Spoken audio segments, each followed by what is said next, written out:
इस्लामाबाद और रावलपिंडी में सिक्योरिटी सूरत हाल के बाइस आज दूसरे रोज भी तमाम तालीमी इदारे बंद रहेंगे। जुड़वा शहरों में इंटरनेट सर्विस मुअत्तल और मेट्रो बस सर्विस ताहुक्म सानी बंद है।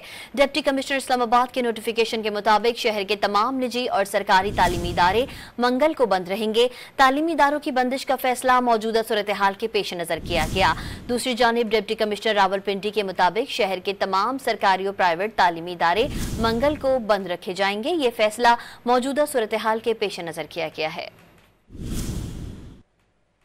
इस्लामाबाद और रावलपिंडी में सिक्योरिटी सूरत हाल के बाइस आज दूसरे रोज भी तमाम तालीमी इदारे बंद रहेंगे। जुड़वा शहरों में इंटरनेट सर्विस मुअत्तल और मेट्रो बस सर्विस ताहुक्म सानी बंद है। डिप्टी कमिश्नर इस्लामाबाद के नोटिफिकेशन के मुताबिक शहर के तमाम निजी और सरकारी तालीमी इदारे मंगल को बंद रहेंगे। तालीमी इदारों की बंदिश का फैसला मौजूदा सूरत हाल के पेश नजर किया गया। दूसरी जानिब डिप्टी कमिश्नर रावलपिंडी के मुताबिक शहर के तमाम सरकारी और प्राइवेट तालीमी इदारे मंगल को बंद रखे जाएंगे। ये फैसला मौजूदा सूरत हाल के पेश नजर किया गया है।